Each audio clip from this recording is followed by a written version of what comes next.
And now he's ready. So again, welcome back to our panel discussion number 2. And this will be the last session before we complete today's activities. We want to let you know that as you reflect on the day's proceedings, that you look at the totality of the picture of what it is that both universities are planning to do. And of course, one of the things you always hear me talk about is being reciprocal and building relationship, and it must benefit both institutions. So it has to be a win-win situation from all concerned. So this last session, if you look at your program, speaks not just to the panel discussion, but we will have a very short session of Q&A, question and answers. And of course, this will be led by our friend from Colombia, Sandra Ricon. We have our Michael representative here. I'm very glad to have Dr. Dawn Marie Kivany. We have Alexandro Bajarno. We have Edwin Misa. And of course, Liliana Arias is with us again. So we are going to proceed so we can do this fairly quickly. Go to the Q&A. Sandra will speak very shortly about the invitation to the diploma course, which is why we're really here. But this was just to give a taste of what is happening in the world and what both universities are planning to do and where they are coming from. Put it into context, what we are doing. And so we will have immediately after Sandra's invitation to the diploma course, we'll have closing remarks by the Vice President of Internationalization, and that is Natalia Bisario. And then we have our Dean, who will be returning in a minute, Mrs. Maxine Harry Wilson, and the acknowledgements by Mr. Franklin Bennett, Principal Lecturer, Instigator, and from the Office of the President. And so without further ado, I invite Sandra. She will speak from the podium today. And then we will move along fairly quickly. So our timeline, we want to be out of here by for questions. Ok, bueno, buenos días otra vez a todos. Voy a explicar un poco inicialmente lo que vamos a hacer antes de dar la apertura a nuestro conversatorio, a nuestro diplomado.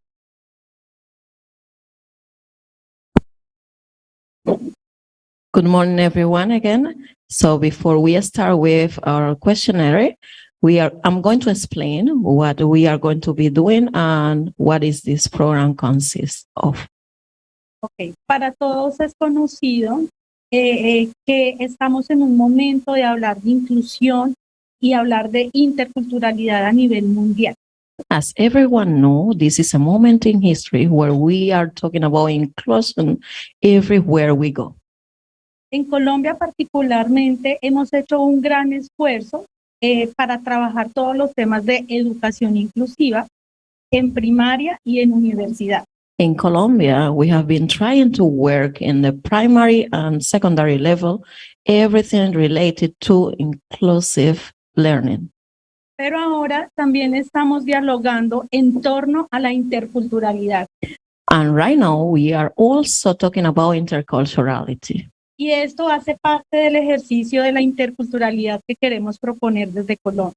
And this is part of the exercise that we are proposing in order to develop it from Colombia. Aquí todos estamos mediando a nivel comunicativo esta interacción en reconocimiento del inglés y del español.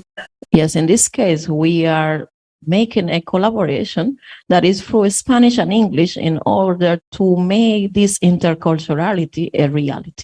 Contarles que también en Colombia estamos haciendo una interpretación en lengua de señas colombiana.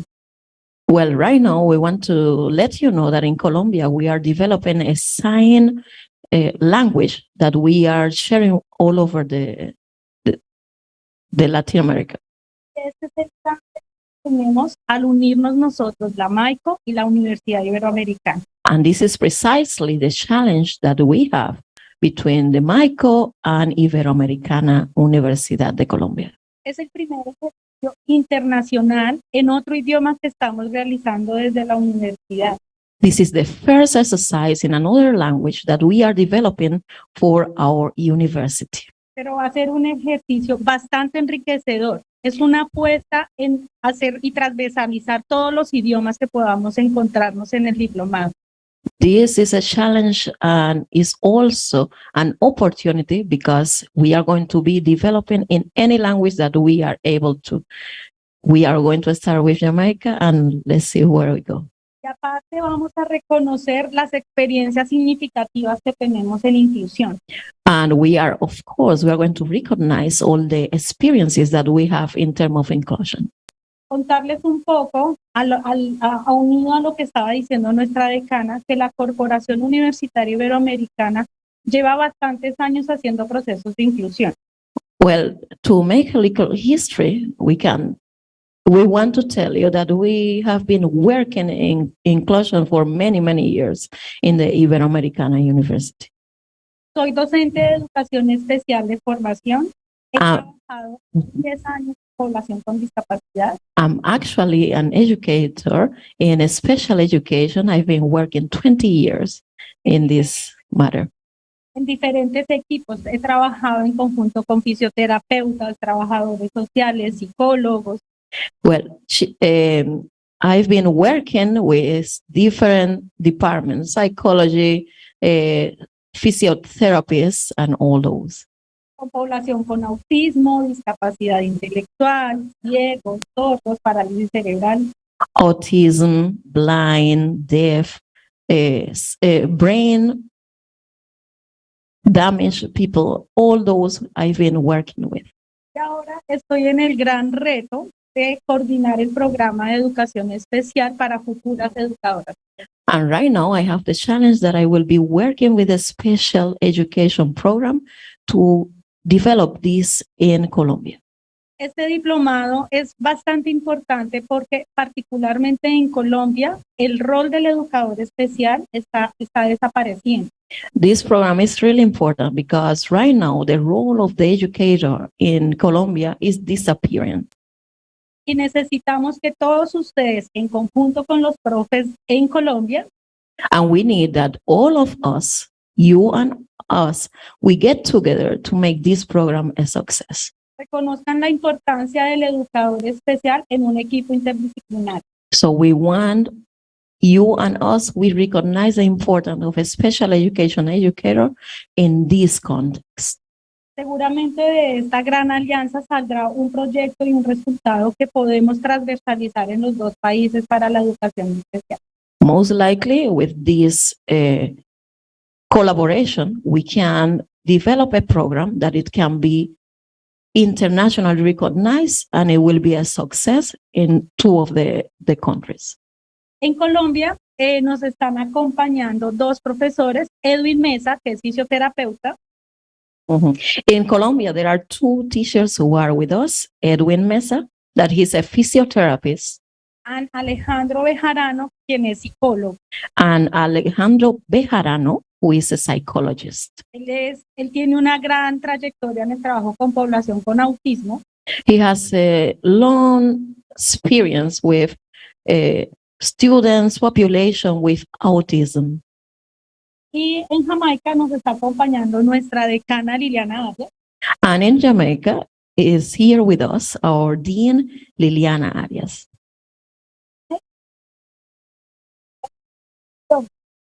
And Don Marie. Right. Ahora Doctor. entonces voy a proponer 4 preguntas y yo voy a ir dirigiendo quién las va a ir contestando.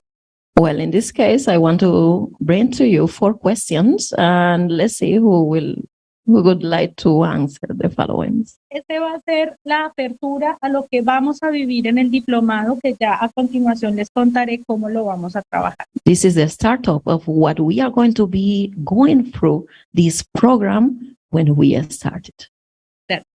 La primera pregunta es, no sé si Lady Zamudio tiene hops para que me ayudara a presentar. Yeah, she want to know if Lady Joanna has a chance to present what she's going to be. Yeah. Y Edwin, profe Edwin, ¿nos ayudas con tu cámara también desde Colombia? Yeah, that. Claro que sí, que estoy.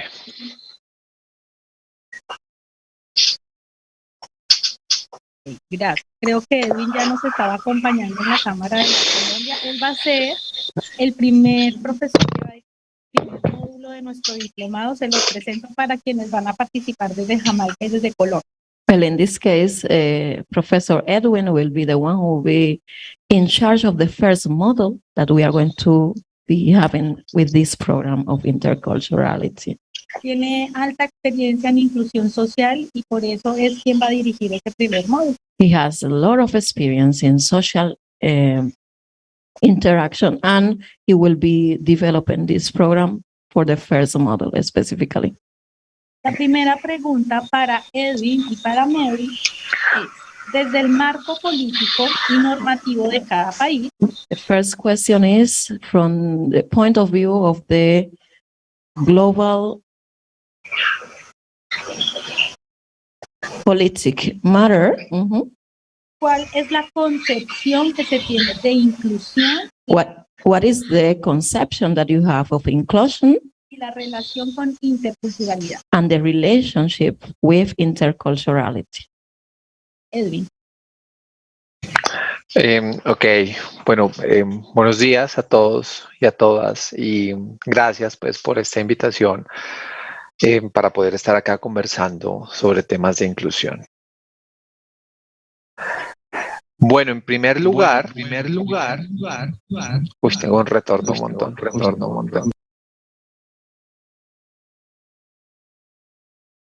Ok. Bueno, en primer lugar, para contestar esa pregunta, creo yo que es importante que situemos o reconozcamos de dónde venimos, ¿sí? Y es que venimos de un lugar en el que comprendemos a la inclusión desde una perspectiva de integración social. Señora, no te estoy escuchando. Sé que te veo vocalizar, pero no te escucho. ¿Me escuchas? Sí, señora. Van a traducir al inglés y ya, para que puedas, por favor, dar unos tiempos en lo que digas para que aquí la persona que nos está ayudando pueda traducir en inglés. Ok. Bueno, empiezo otra vez. Listo, bueno, decía que lo primero que tenemos que hacer es reconocer de dónde venimos o el punto de partida. First thing that we have to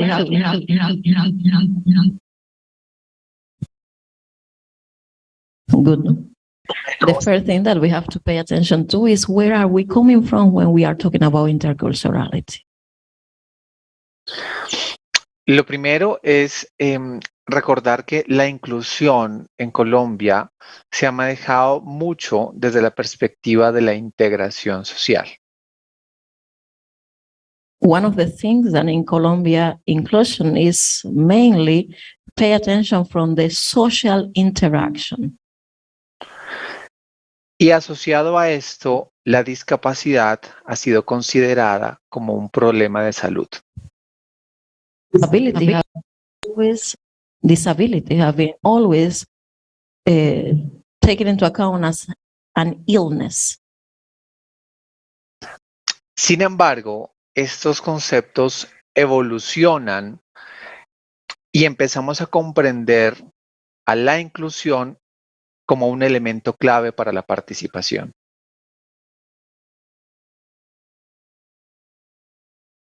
So in this case, we have to pay attention to the fact that inclusion is an important part in the development of education and this type of programs. Ok, y entendemos que la discapacidad no solo es una situación que compete a la salud, sino que es un elemento de una condición social de vida. We have to pay attention to the fact that disability is not only an illness. It doesn't have to deal with health only. It's about social interaction.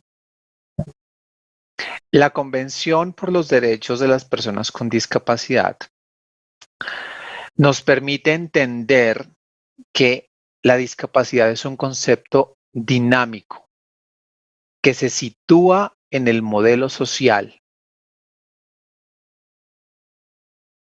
Y esta situación nos permite visualizar a la inclusión como una necesidad de transformación social.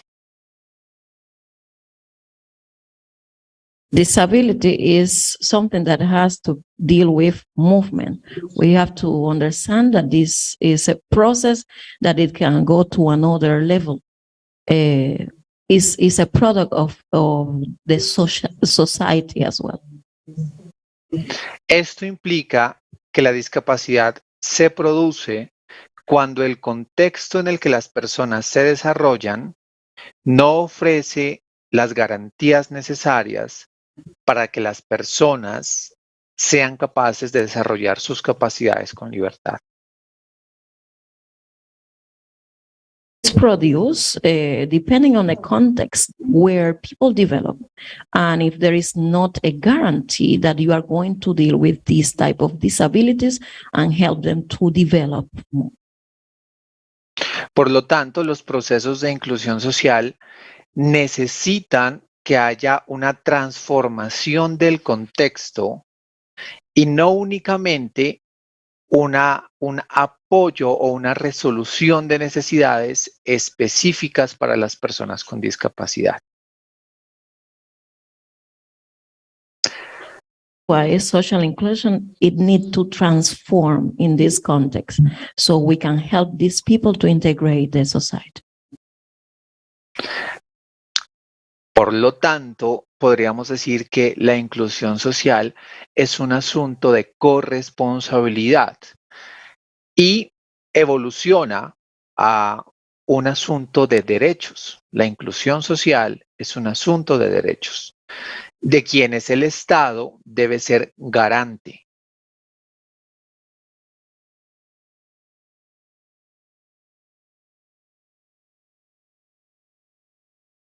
This is really important to pay attention to responsibility, social responsibility, in order to develop this inclusion in every part of our society. ¿Qué tiene que ver la inclusión social? ¿Qué tiene que ver la inclusión social con la interculturalidad? Lo primero es reconocer que el asunto de la inclusión parte del reconocimiento de las relaciones de poder que existen entre quienes incluyen y quienes son incluidos. Esa es una relación de poder asimétrica.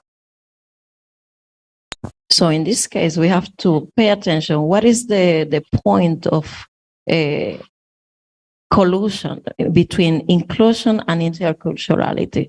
We have to pay attention that inclusion is determined by the people who are in the top part of the government, the power. The ones who control that are the ones who give those a possibility to be included in the society. Ok, esa relación de poder desigual nos invita a pensar cuáles son las necesidades o los derechos particulares que quienes no son incluidos tienen en comparación con las esferas de poder social. Ask in terms of desiguality, when there is an inequality, which are the needs and the rights that these people with disability have in the society and how we can help them. Una de las consideraciones iniciales, por ejemplo, está en el concepto mismo o en la concepción que tenemos sobre discapacidad. aquí en Colombia tenemos comunidades étnicas, indígenas, para quienes la discapacidad no existe. Mention the point of view that we have in terms of the concept of disability.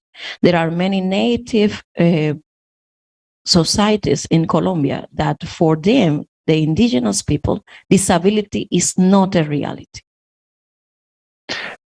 Pero no existe porque no existan personas con lesiones físicas.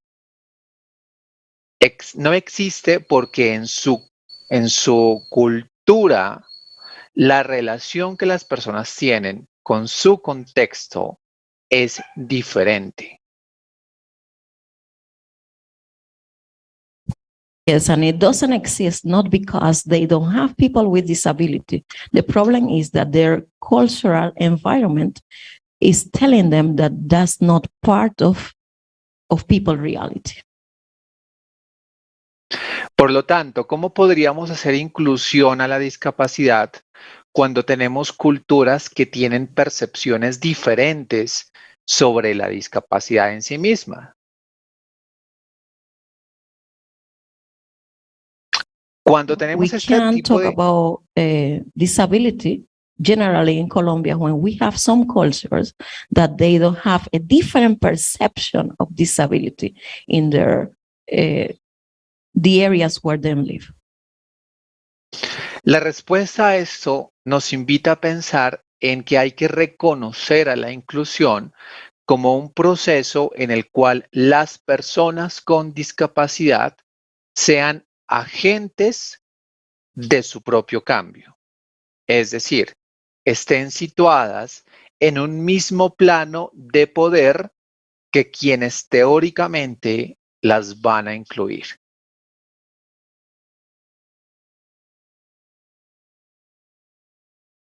Con esas relaciones de poder claras, So we have to pay attention to the disability as a product of the society, and we have to pay attention to the persons who are going to be in charge to include this person with disability in all the entire process of the society. La concepción de la interculturalidad, por lo tanto, implica un diálogo entre las diferentes culturas para que estas culturas sean capaces de encontrar puntos en común en los cuales puedan desarrollar sus derechos dentro de un conglomerado social. In this case, we have to fight in terms of include, may these cultural Aboriginal cultures pay attention to the person with disability so they can feel that they are part of this world and they are included in it, and its disability is not taken into account like something that doesn't exist. La pregunta aquí es, cuando hacemos un proceso de interculturalidad, ¿reconocemos dónde está el otro?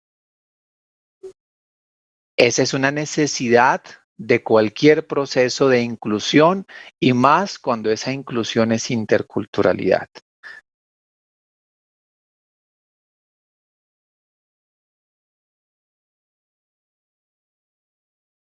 So interculturality is part of any process of inclusion. In this case, we have to use interculturality in order to include these disabilities as part of the process that any society is going through. Ok, muchas gracias.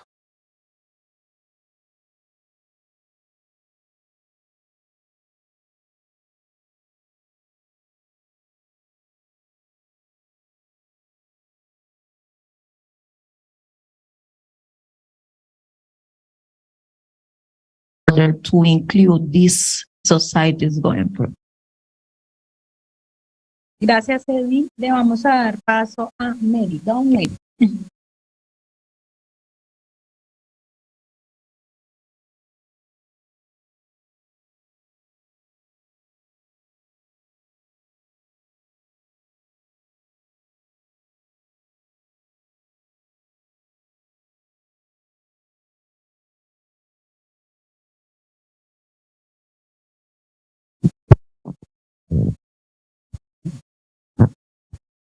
Good afternoon.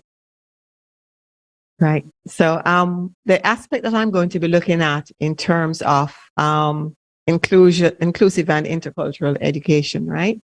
Basically, I want to agree with what our first speaker said when she mentioned inclusion as the favorite child right now. Inclusion is really the in word. Everybody talks about inclusion. And I want to look at it from the perspective of some of the challenges, particularly as it relates to teachers. And hopefully, in looking at it this way, I want to look at the significance of this course that is going to be done between University in Columbia and here at the JAMAICA, and the need for such a course. What I'm going to be sharing is based on my personal experience with my research. It's based on a research that I was reading from Trinidad and Tobago, and also on my work with teachers in the secondary schools. So it's quite interestingly, even hearing the response from the lecturer a while ago, I realized that we are very, very similar in many, many ways. We all share very similar concerns. So my experience with inclusion here is that everyone is in love with the idea. Okay, it's a wonderful idea, but it sticks in their throat when it comes to exercising it, when it comes to implementing it. And so I would like to share some points that were shared with me from teachers, right? And this is in no particular order of importance, but I felt it was very commonly shared. When I read the article from Trinidad and Tobago, they shared very similar feelings. And the teachers here have shared similar feelings. You might find similar things in Colombia. The first thing was that teachers perceive students with special education needs as low achievers. Therefore, they think that it's going to be more work for them. They think it's going to be harder. They think that they don't have the skills or the knowledge to deal with such children. And they have said things like, we were trained to teach normal children, and so we are normal teachers. Let the experts who have been trained in special ed teach the special children. Okay? So when I was thinking about this talk, and I was reading a little bit about Sustainable Development Goal 4, which really speaks about quality and equity in education and lifelong learning. It supports inclusion and equitable quality education, promoting lifelong learning for all. Okay? Sounds lovely on paper, but when we're thinking about the population of persons with disabilities, it doesn't ring true, because many of our disabled people in that population are not receiving equitable education. Even in situations where they are included, it's a physical inclusion. So yes, we have inclusion. We have a deaf student, we have a blind student, we have someone in a wheelchair, but that is not inclusion. Inclusion doesn't really work unless it gets to the social level, where the person is accepted for who they are and they are included in everything socially. As your lecturer had said, many people see inclusion as an illness. They see it as something you should cure or avoid. They don't see it as a difference, right? If you see inclusion as a difference, then it's just on the range of what is normal humanity. But it's not perceived that way. And so socially, even here in Jamaica, persons with disabilities are often seen as a burden to the family and a burden to the taxpayer. And so parents make choices. In the times of COVID, when we had to share equipment, parents made choices. The student who has no disability got the computer. The student who has a disability, you just wait until school opens. Okay? So we don't see them as valuable citizens, and therefore we don't respond in that way. And so some of the teachers felt that they didn't have the skills necessary to teach children who had special needs, hence the need for such a course. They felt that these students will hold back the normal children, which was a real concern for the traditional high schools where a prestige was very important. The school had to present a certain image, you have to have certain scores, and the teachers felt it was going to reflect on them and make it seem as if they were non-performers. So they would rather not have a special needs child in their class. Okay. When I spoke to them about the ability to use things like universal design for learning or differentiated instruction, the response is that's more work. Okay. Because even though they recognize and they will say that no two learners are the same, when it comes to practicality, they still teach a one-size-fits-all. And so for children who have disabilities, they're constantly being hammered into holes that they don't fit. They're constantly being forced to fit in because the curriculum and the schools are not willing to be flexible. They're not willing to see children as individuals and to make the accommodations that are needed. They also said that oftentimes, well, I'll share a statement first from a text. It says that successful implementation of inclusion is contingent on the commitment of the stakeholders, particularly the teachers, right? Mm-hmm. And what the teachers found is that they were not getting the support they felt they needed. It's almost as if we look at inclusion as something that bubbles up from the ground and should reach the top. And in fact, it has to start at the top and come down. So the principals need to embrace it first. And if the principals embrace it and understand what is involved, then they will provide the supports the teachers need. And it will be more of a win-win situation. So as I said, many teachers were unwilling to be flexible. And the main reason was, particularly in the traditional schools, the secondary schools, they felt they were bound to the curriculum. So we had to finish this physics curriculum. You know, if I have a child with special needs, it's going to hold me back. I have to finish this math curriculum. And so the curriculum was almost seen like the god that they had to bow down to the curriculum, and it held them really tight. But the truth of the matter is that even though we've come so far in special ed, generally people don't understand disability. In society, people are still surprised when they meet a Floyd Morris. It's like, oh, he's an exceptional person, and he probably is. But the fact is, he's a person. And anytime someone with a disability does something well, it's like, oh, right? Because they're not seeing them as human beings first. They're seeing them as someone with limitations first. They're not seeing them as people who can do. They're seeing them as people who can't do. And so everything has a price to it, and they're not socially acceptable. So what you have is that persons with disabilities are not getting access to equitable education. They're not getting access to transportation, to accommodation, to employment. They're always getting second best or Qué bien se siente. So a course like this is critical. The need for this course is so important because, as the research shows, you have to get the hearts of the teachers. If the teachers understand, then you have a catalyst. You have something to work with in the system.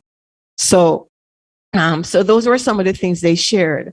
They also felt that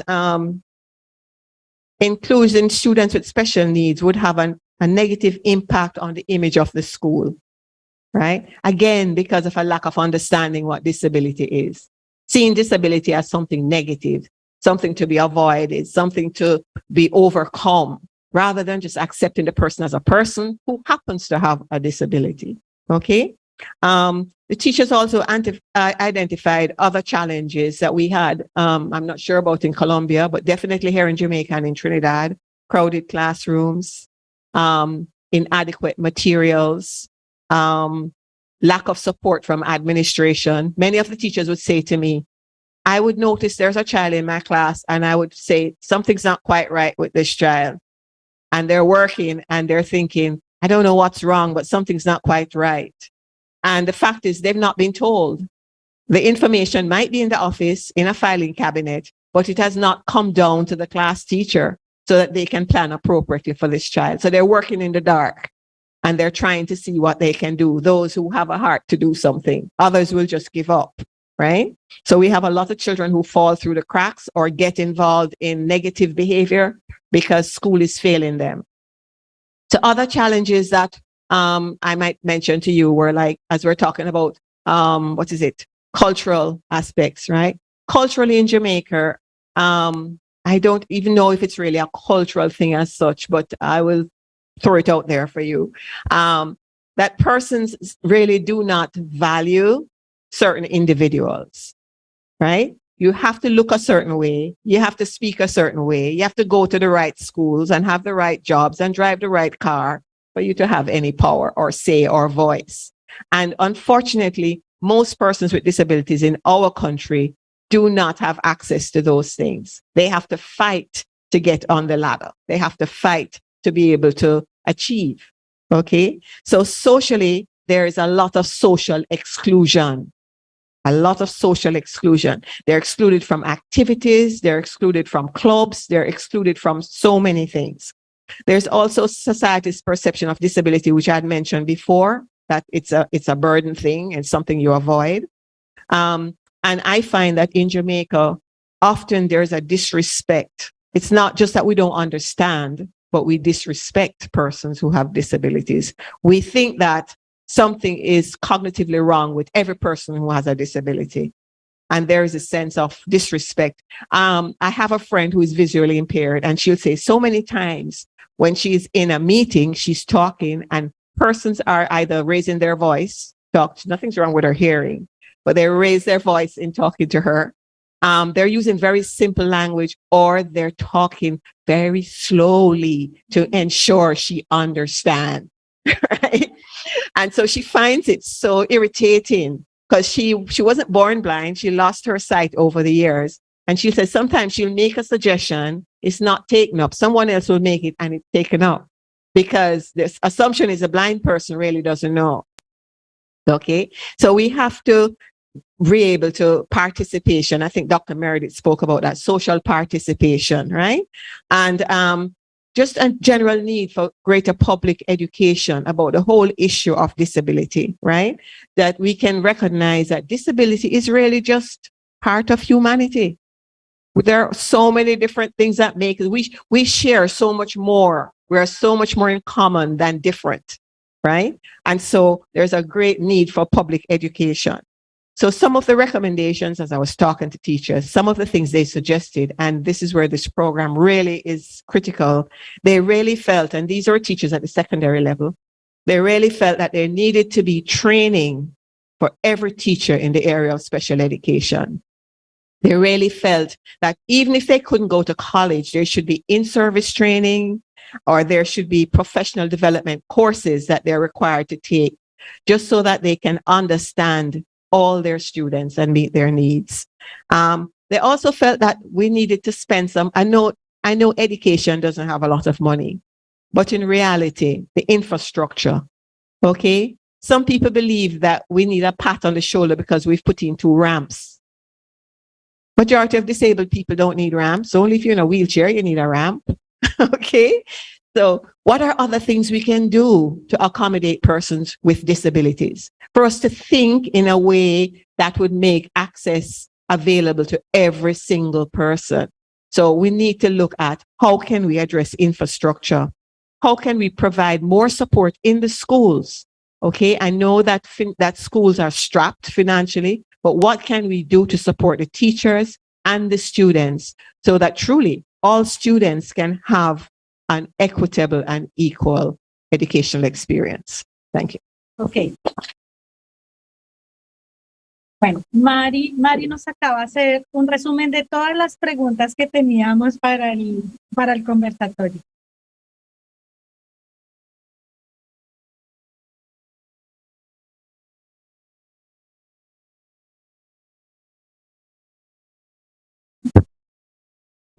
Okay, now we are going to make a resume of all the questions and answers that we have been discussing right here. Efectivamente, nosotros podemos encontrar que como países tenemos un marco normativo ya establecido para la inclusión.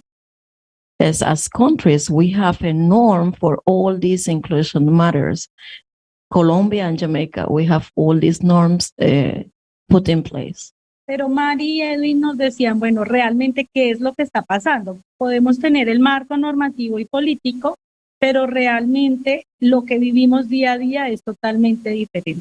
Yes, we can have as a society a norm and a political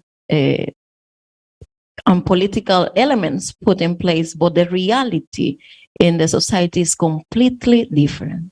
Mari nombraba, Mari cuando hablaba nombraba tres aspectos que quisiera rescatar y uno de ellos era el reconocerlos como sujetos de derechos. Yes, in this case, there are three main aspects that were mentioned. And the first one that I want to pay attention to is the fact that they have to be recognized as persons. Una persona que pueda alcanzar todo lo que se proponga. A person who can achieve everything and anything they decide to do. El segundo punto, Mari nombraba frente a la importancia de la familia también y el reconocer que la familia debe empoderarse de sus hijos y sus hijas. The second aspect is the family. Without the family, these individuals can reach their potential. Family has to be included in this type of development of this individual with disability. El tercer punto que quiero rescatar de lo que decía Mari un poco en conjunto con lo que decía el profe Edwin desde Colombia, y es qué infraestructura y qué recursos tenemos para la inclusión. And the third point is that we have to pay attention to the resources that we actually count with in order to develop this inclusion. Y todo esto lo vamos a encerrar en algo que también Mari estaba diciendo y era en los profesores, en el papel de los profesores. And all of this, we can put it together. And the most important part is the role of the teachers in this process. Entonces, en ese orden, la segunda pregunta va enfocada al segundo punto y es la familia. Y es, ¿qué papel juega la familia en los procesos de inclusión e interculturalidad en cada uno de los países? ¿Cómo se reconoce la familia? Desde Colombia le voy a dar paso a la decana y luego Mari o alguien más del público. So in this case, the second question is precisely directed to the family. What is the role of the family in the process of inclusion of this individual with disabilities?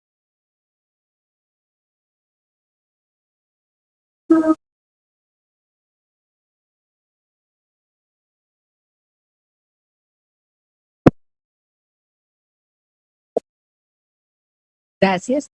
El papel de la familia es fundamental. The role of family is fundamental. Desde que nace, el bebé está dentro de un núcleo familiar, el cual lo acoge, lo debe cuidar y lo debe proteger. From the baby born, they are in a family community. They protect them, take care of them, and they are developing certain abilities in that family. Es aquí donde la familia debe realizar un trabajo totalmente participativo y protagónico en conjunto con la escuela y el Estado. It's during this stage where the family has to play a role, an important role, in order to guide this child into the society. Es decir, que los maestros y las maestras deben estar totalmente articulados con la escuela y sus profesores con el fin de que, vuelvo y repito, en ese orden de ideas queremos, y hay una unidad temática en el diplomado que se llama Familia y Contexto y Estado, y aquí en esta unidad temática queremos profundizar es dónde se articula la familia, la escuela y el Estado, es decir, no pueden hacer acciones independientes porque van a romper todos los procesos de este ser humano que ha sido origen de una pareja. So in this case, the part of the course is talking about the immersion of the family, the school, and the individual in order to create an all that is going to be working towards the development of this person with disability. So there are three main elements: family, the school, and the state. All of them have to be together in order to reach the full potential of this individual. También es importante resaltar en donde todo el proceso cronológico y educativo de los niños y niñas y adolescentes. So we have to pay attention to all these chronological stage where the child start to the adolescence. So we have to pay attention to all these processes that they will go through during their life. No podemos romper el proceso educativo de las etapas de los niños, es decir, concentrarnos solamente en la primera infancia, que va en Colombia es de 0 a 5 años, luego a la preadolescencia, adolescencia. No, todas las etapas son totalmente fundamentales para que este individuo pueda proyectarse como un ser humano íntegro y pueda también proyectarlo a su familia y consecuentemente a su futura generación. So it's important to pay attention to every stage. When they are in primary school, when they go to high school, up to university, because we cannot violate any of these stages, because if not, they won't be able to become individuals who are going to acquire their full potential. Ok, gracias.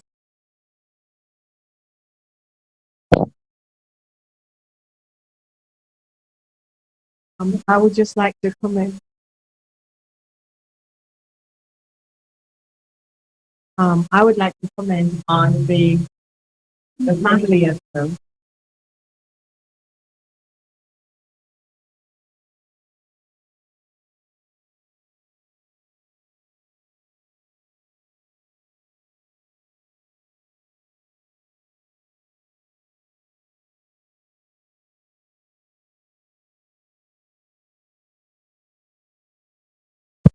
Right. Okay. Yes.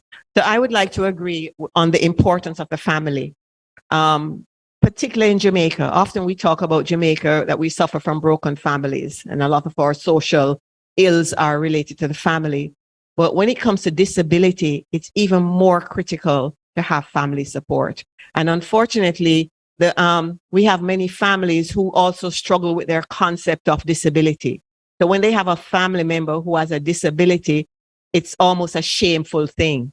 And so the child is often hidden, or they start school late, or they go to just anywhere. School is seen as a babysitting, daycare kind of situation. They really don't expect the child to achieve very much. And so families need to be made aware of the role they play. They need to be made aware of the support that they provide for the child and for the teachers, because I think research shows that when families are involved, it's a win-win situation for everyone. Children do better, schools do better, teachers have an easier time. And yet still, a lot of families believe that all they need to do is buy the uniform and pay the school fees. There is so much more that families need to do to encourage and to motivate and to be involved. And when it comes to disability, it's a particularly critical area that needs to be addressed.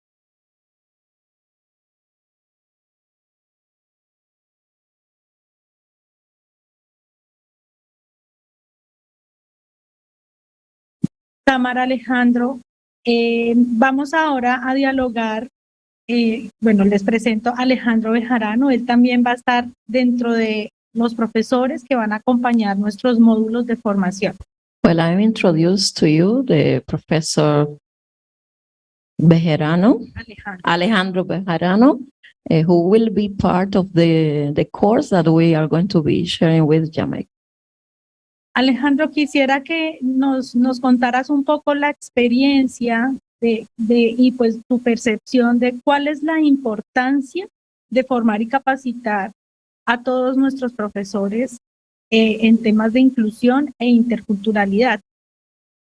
Alejandro, we want you to explain to us what is the importance that you see to prepare the teachers for this process of interculturality and inclusion at the schools.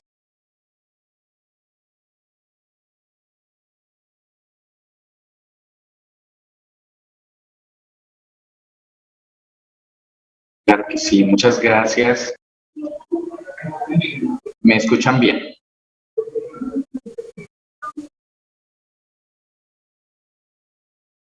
Hola, ¿me escuchan? Sí, ahora. Bueno, antes quisiera aportar un poco a la pregunta anterior, si me permiten. Build some elements regarding to the previous question about the family.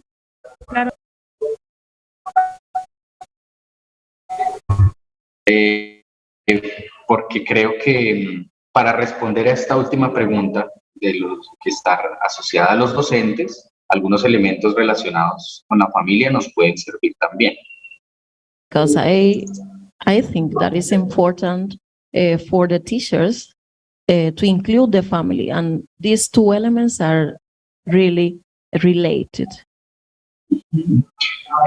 Y me gustaría resaltar tres cosas o tres elementos en particular.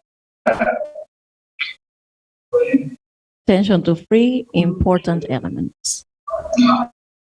El primero tiene que ver con que las familias, la manera de contribuir para las familias, es en el fortalecimiento de esos procesos de acompañamiento psicosocial y de psicoeducación para la comprensión de lo que implica la discapacidad o un diagnóstico, por ejemplo.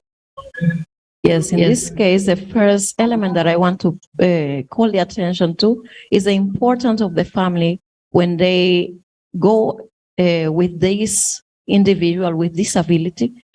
We need to strengthen this connection, family school, so they are with them at every minute, at every single moment where they have to interact with the society.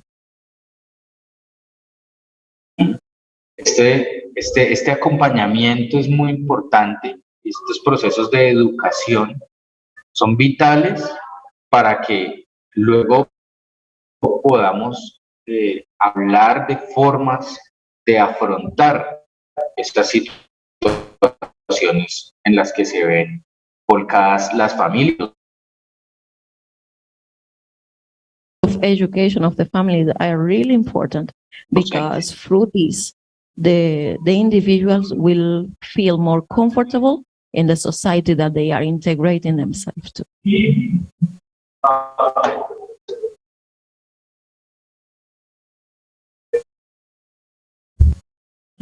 Entonces, esto es un elemento importante que además no solamente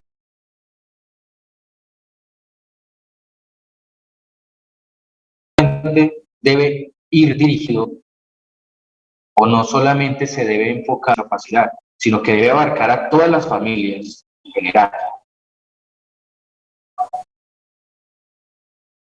Yes, I want to call the attention that it's not only directed to the families with individual who has disability, but all the families in general.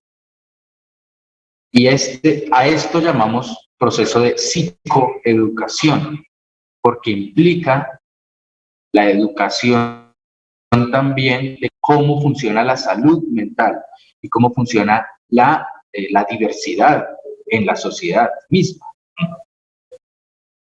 Process, we call it psychoeducation because through this process, we integrate all the elements of the society and they are part of the school and the individual.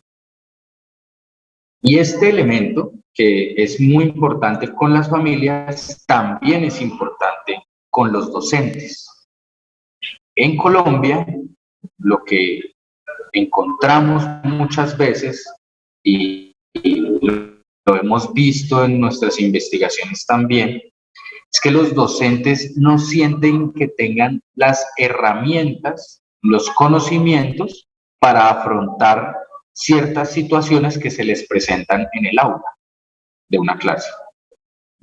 In this case, it's important to notice that a situation that we have frequently in Colombia is that the teachers feel that they don't have the tools and the knowledge to deal with this type of issues in the classroom.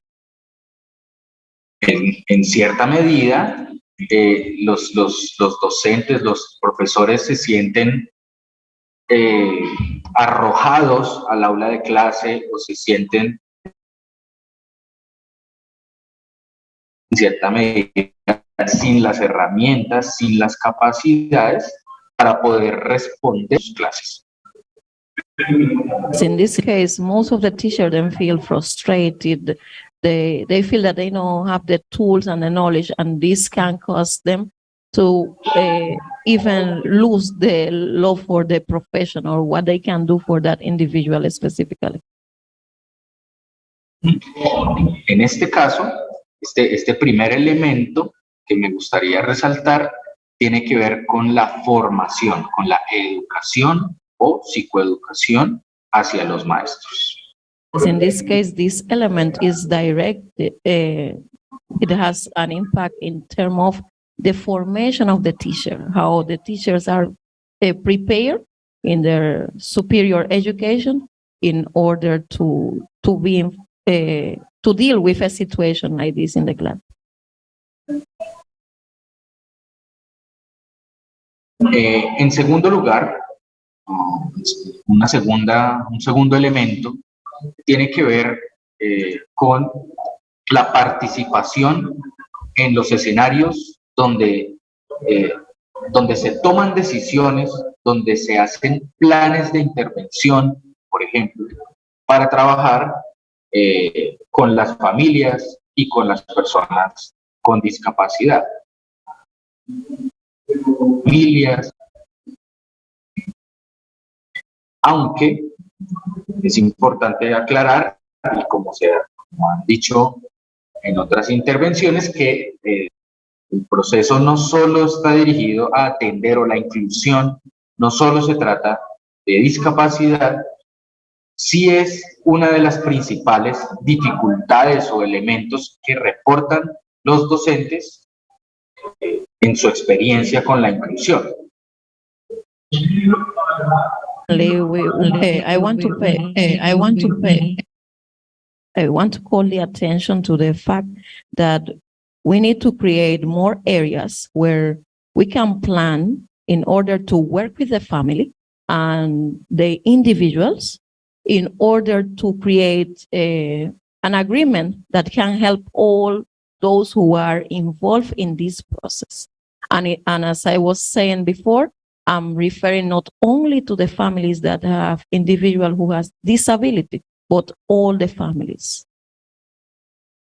Y también es importante, es importante también que en este proceso de formación vayan incluidos también hayan diálogos entre los docentes y los padres o las familias para que se puedan conocer las realidades mutuas que vive cada uno. Yeah, and in this formation process, it's important that the teachers and the family get together so they can know where the main problems are coming from and what they are facing in the classroom and in the house. Algo interesante derivado de la época de la pandemia en Colombia es que los docentes pudieron conocer más a profundidad la vida de sus estudiantes, sus contextos familiares, y los familiares tuvieron que conocer e involucrarse más en los procesos de formación de sus estudiantes, y esto, ayudó a que participaran más también en el acompañamiento. Y ese es un elemento que es importante fortalecer de cara a la formación en inclusión a los docentes. And I want to call the attention also that during the pandemic, teachers learn more about their students, where they live, and also they have to form part more of the family, and the teaching learning process was a different one.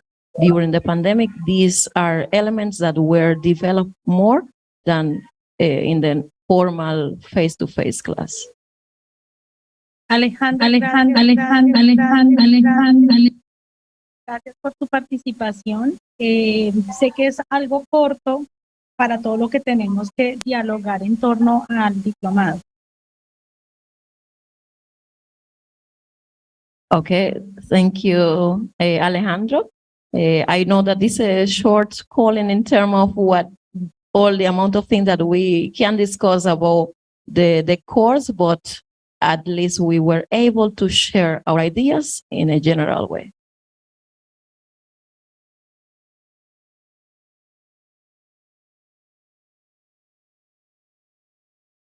Thank you. So much. We are just about winding down, and Sandra, I'm going to ask you to just quickly just say an invitation to the course. Would you like to just do that very quickly? And then we'll go on and have Natalia and our Dean of the School of Graduate Studies, and then we will wrap up with Mr. Franklin Bennett. Lady, ¿podemos ampliar la presentación, por favor?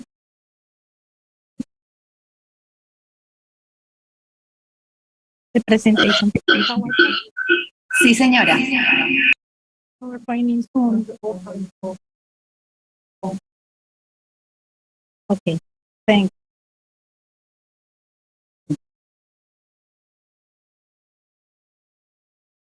Rápidamente les voy a contar de qué va a tratar nuestro diplomado. Quickly, I'm going to let you know what our course will be about. Okay. Next, lady. Siguiente. Next one. Siguiente. Next one. Lady siguiente, por favor. Ok, ahí. Nuestro diplomado en educación inclusiva e intercultural tiene 3 objetivos. Well, our course has 3 objectives. Y este es el resumen de lo que ustedes van a vivenciar dentro de cada uno de los módulos de su diplomado. This is part of the elements that you are going to learn during this course. Está dirigido a todos ustedes, los profesores que están allí abanderando procesos de inclusión en la MAICO y docentes de la Corporación Universitaria Iberoamericana. This course is specifically for the teachers who are going to be working with inclusive and intercultural education in the MAICO and Iberoamericana Universidad de Colombia. Tiene una duración de 144 horas de manera virtual. It will have 144 hours virtual reality. Y tendremos 6 módulos, cada uno con una duración de 1 mes. And we are going to have 6 modules that each of them will have a duration of 1 month.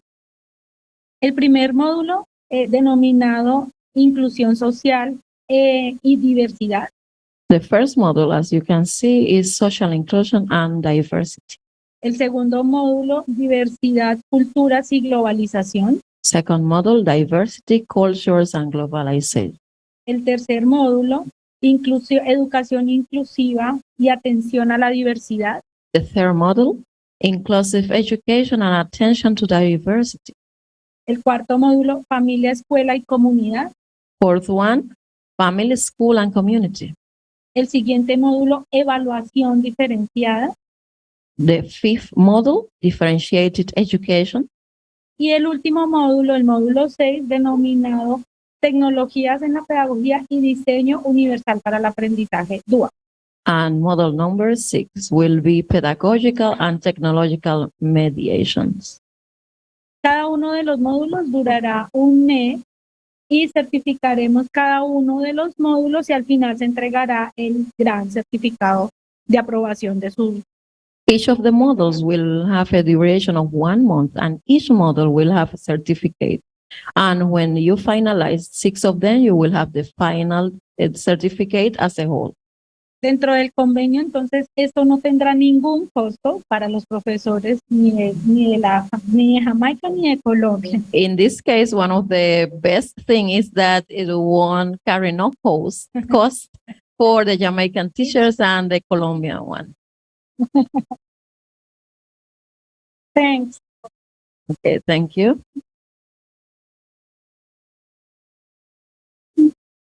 Yes, colleagues. We're having some fun this morning and we're learning as we go along. Yes.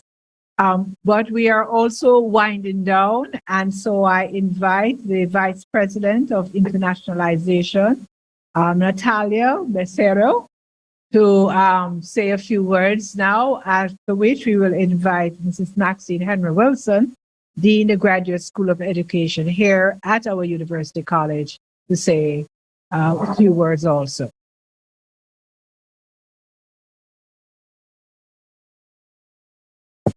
And so we invite Maxine Henry Wilson to give the closing remarks for this session.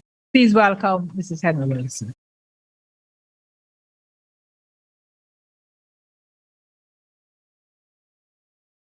Good afternoon. I think we're just at that point of afternoon to everyone, to our colleagues from MICO, to I think most of the students have gone, they have classes.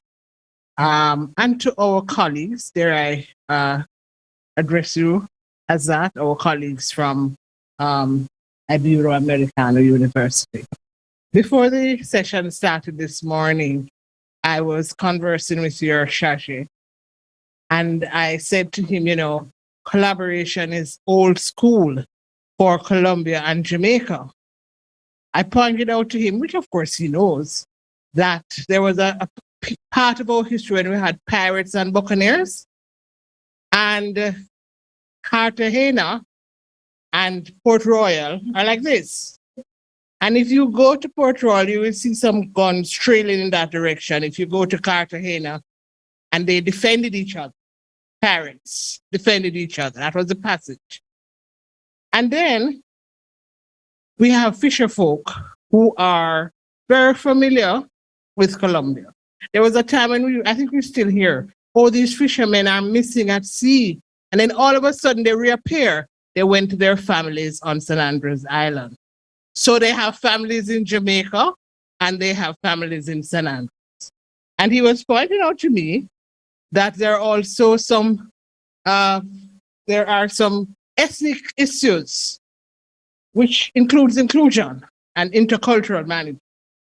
And so I learned a lot when you were telling me about the indigenous peoples. But in that respect also, one of our academics, Faith Linton, her nephew actually writes these things like tipping point and so forth. She led a delegation from Jamaica to San Andreas because there was a language issue. And there was an experiment that was done to find out, would these children learn better if they started education with their first language? And it was a success. The first 3 years were taught in their local language, and then they graduated to English or to Spanish. So we have had, and we actually were trying to introduce something like this, but we haven't yet decided that we are to use our first language for education. So we have had a history of collaboration, and this is just another but very important addition to our working together. Culturally too, as he was pointing out, we have a lot in common. Don't hold your breath for Jamaicans learning Spanish. We are not good at learning languages because we think everybody should speak what we speak. So when you go somewhere and you say to the Jamaican delegation, they don't speak English, they say, what? Incredible, they should speak English. We don't speak it either, by the way.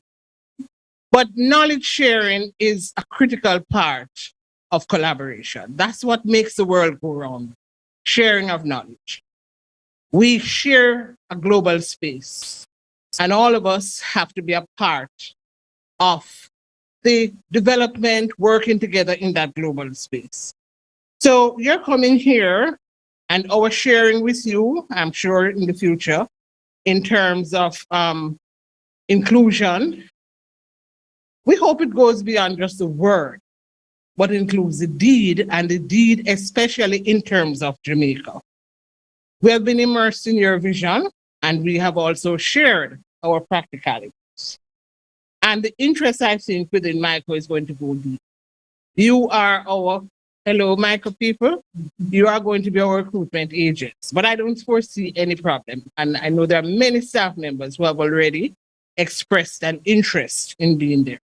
I also want to point out that we reached out to the Jamaica Teaching Council, and they are willing to endorse this course as a part of the hours that teachers have to do in order for them to satisfy their professional development. We actually invited the head, but I'm sure that we'll make an arrangement for you to meet with her. And I'm very happy that the modules are not isolated, but that they are distinct, because I think people may want to do module and not another. So that's really, really a wonderful development in terms of the course.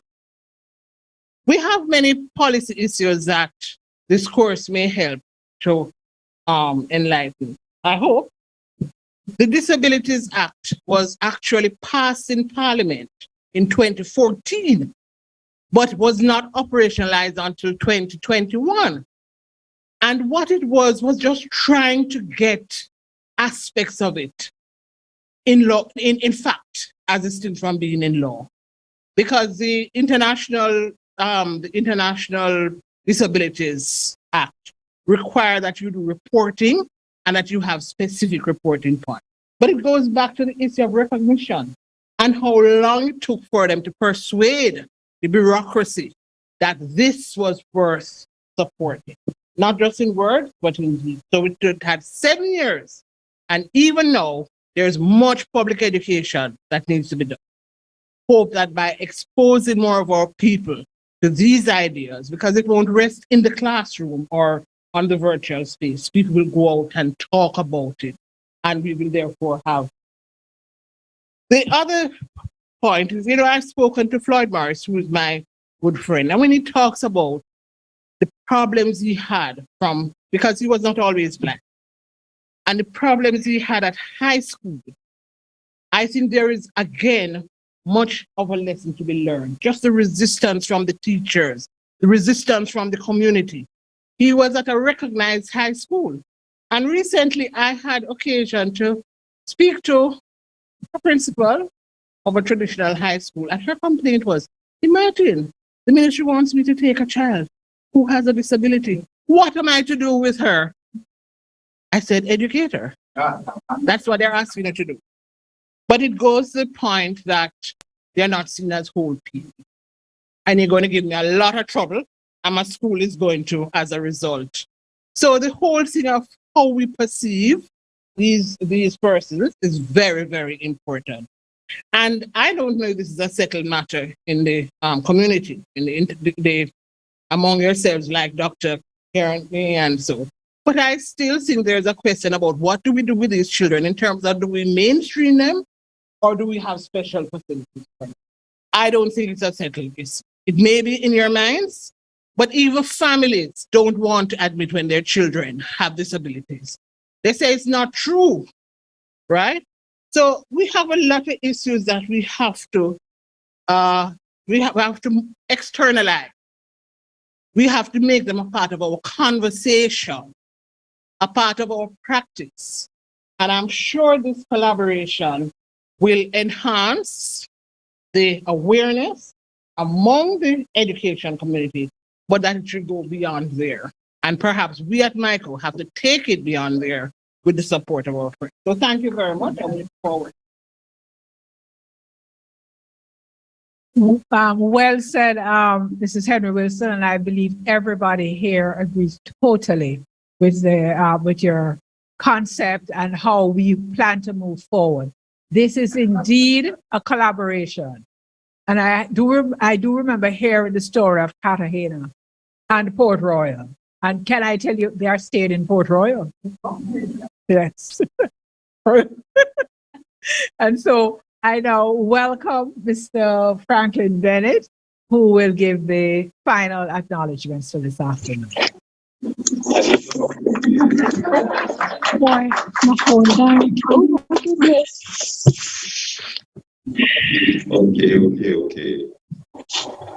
When you say good morning as well as good afternoon. Okay, all right.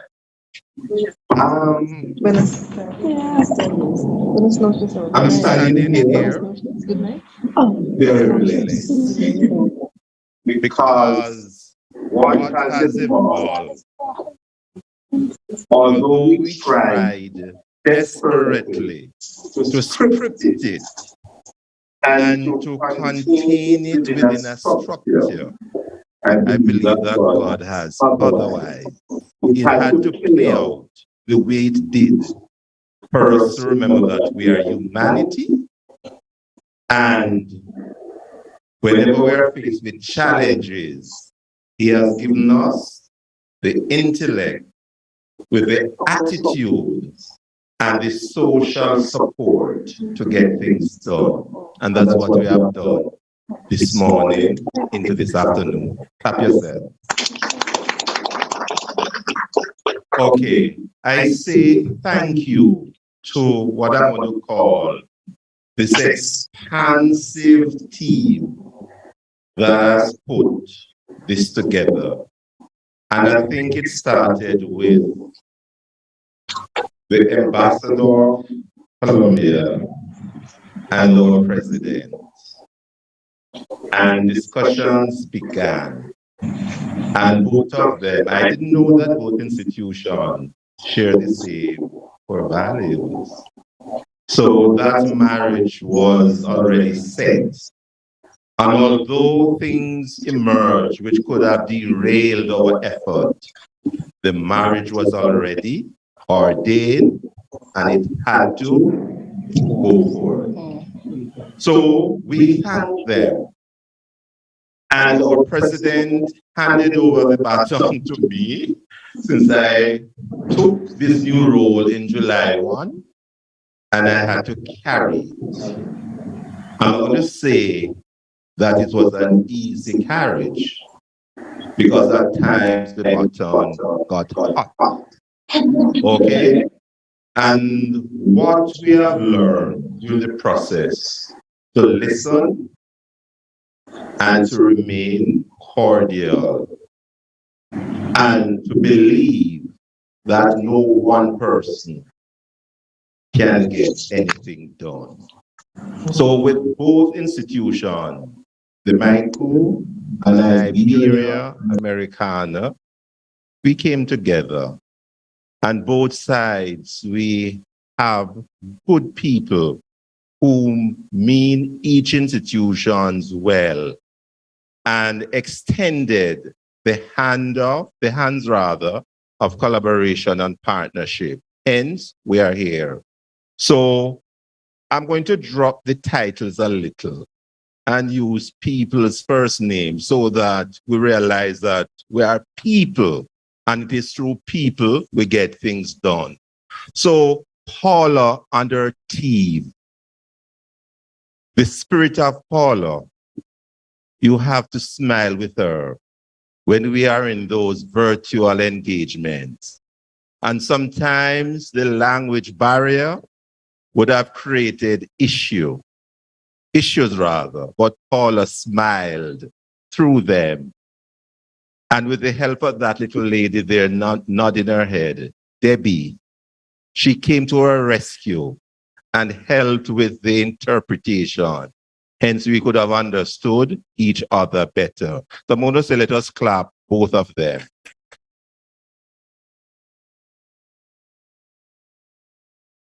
And I know Paula will thank her team because they were always with them. And what I find during this exercise interesting, when we're in the meetings, and when I tend to ask some questions that sometimes people find annoying, but I have to ask them. And sometimes when Paula said, okay, and she turned to our team now and get into their language, me say, my God, I would must say.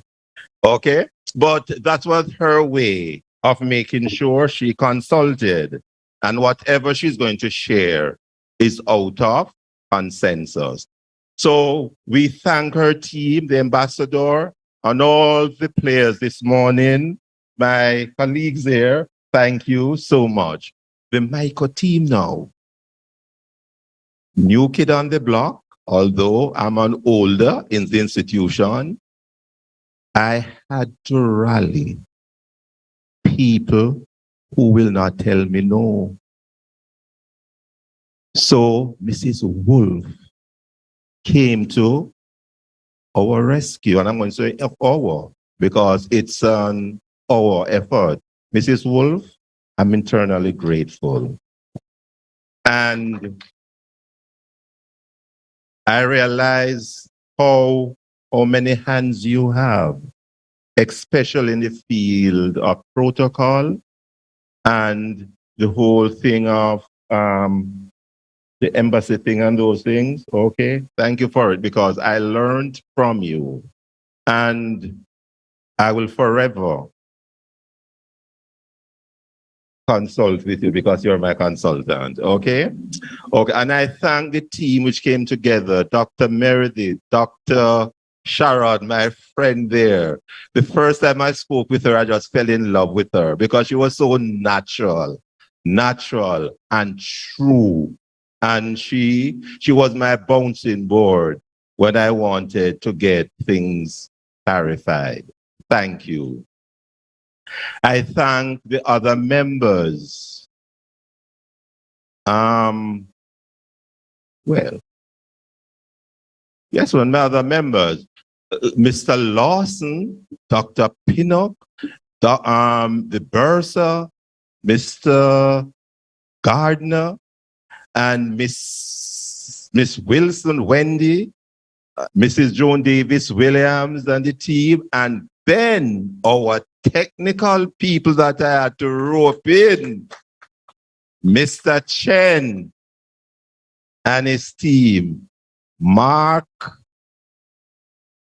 Rayan, he's my friend, but I don't know his name. And, okay, welcome, sir. Thank you. Thank you, thank you, thank you. And since Friday to now, I have gotten technically wiser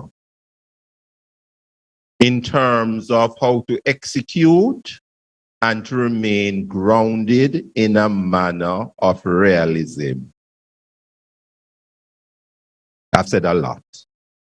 Okay? So thank everybody who has attended.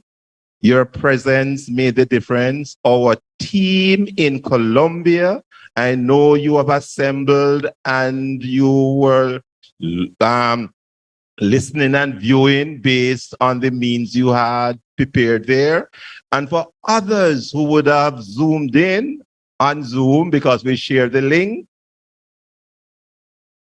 And yes, and YouTube. I didn't know that. Okay. Early in the day when I checked with Sir Andy and asked how many people viewing, it's about 80 so far, and I knew it would have grown. Okay.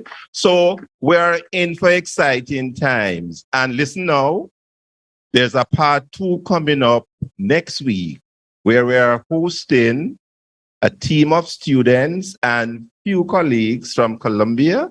They're going to spend 4 days with us on campus, and we are going to take them on the final day, that's next Friday, to Hope Valley Experimental School, where they will see immersion in operation. Okay? So we're happy, and I can only thank God for what has transpired so far. Thank you, thank you, thank you. Thank you so much, Mr. Bennett. So there's very little left for me to say, but I'd like to thank our interpreter. She responded at the last minute, and she has been flawless. And also, it's okay, Mr. Bennett. I'm just helping you out. I'm helping you out. And of course, we want to thank the grad school, Dr. Scott, and also Mrs. Maxine Henry Wilson, Mr. Kareem Chen and his team. We kind of rolled with the punches here, but I think this has been a learning experience for all of us. And so we thank you all. We are going to do what we call in Jamaica, we're going to love you and feed you. There we have some refreshments outside. We want you to help yourself. And I am sure we will come together again and everyone will be all right. So I say, one love. Thank you.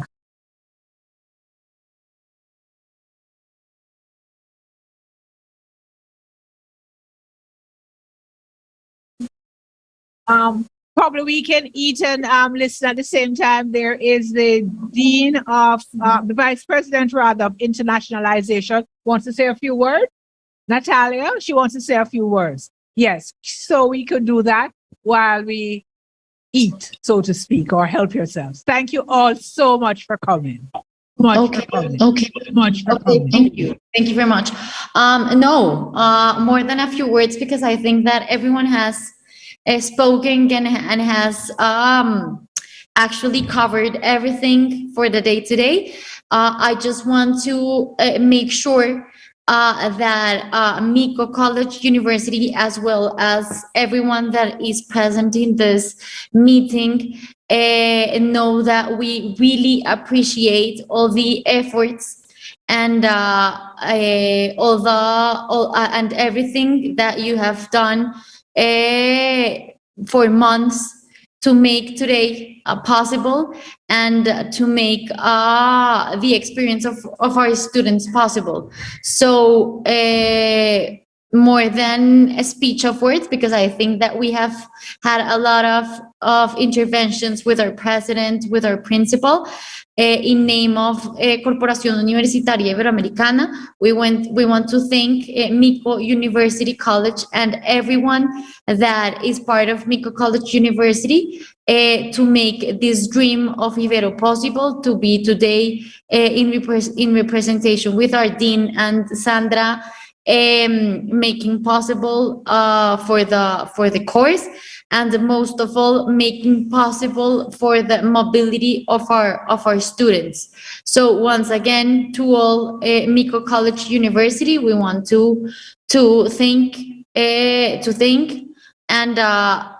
we are pretty sure that this experience is gonna be not only unique, but very important for our institution, our country, and most of all for our students. So once again, thank you for the opportunity. And hopefully this is just the beginning of a relationship that's gonna, that we hope it's gonna be for years of relationship with, because there is also a lot of activities that we can do with the Miko College University. So thank you all for the participation and for the space today.